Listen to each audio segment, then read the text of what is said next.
And so, Karl, here's the million-dollar question.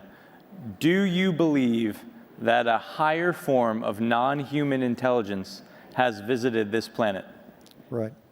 So non-human intelligence exists. Non-human intelligence has been interacting with humanity. This interaction is not new, and it's been ongoing. And there are unelected people in the government that are aware of that. And so, Karl, that is quite a bold statement. I'm wondering, and I'm curious, how confident are you that that is true?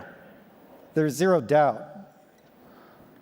And Karl, what evidence have you seen? What was the moment where you developed this level of conviction? Because what you're saying is extremely consequential and very important. And I know that a lot of people here even perhaps may not believe that statement. Right. Well, probably a better way to ask that is, how can the folks in the audience come to a common understanding of what this phenomenon is? And so there's sort of two tracks here.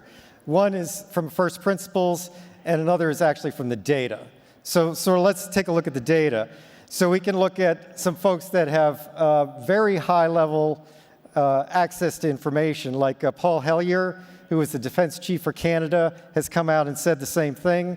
We can look at Ham Eshed, the head of Israel's, or former head of Israel's Space Force, has said the same thing. Chris Mellon, Deputy Assistant Secretary for Intel, SAPCO, has essentially said the same thing. Lou Elizondo has said the same thing. David Grush has said the same thing. David Grush cleared for presidentially level material. So you're looking at people that are in a position to know this, and they're telling you the same thing. You could take a look at the Gang of Eight in the Senate and in Congress. So there's two members of the Gang of Eight, Marco Rubio and Senator Chuck Schumer, that signed up to the UAP disclosure amendment last year that basically said they're not being told the truth, and we need to push forward on that. And Karl, I mean, what you're saying is extremely consequential, and you've referenced other people that have said the same thing that also have similar credibility. There's similar reasons for why we should believe many of these folks, yet the government itself has not formally disclosed. They've been very reluctant to do that. Why? Why do you think that is? And this, again, you could draw this out from first principles. There's a national security reason. There's the lack of a plan. There's the potential for societal disruption. There's the possibility that there's some non-public agreement.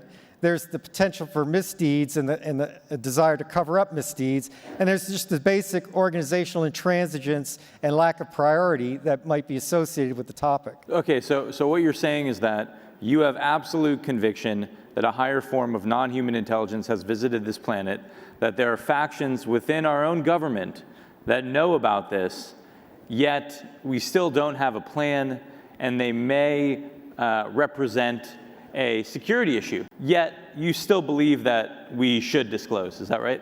Correct, right. So the first issue is the moral right. The government exists for and by the people. And so the nature of reality is fundamentally not government information.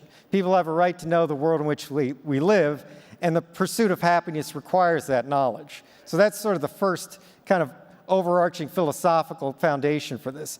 The second issue is being in a reactive mode is never preferable to being in a proactive mode.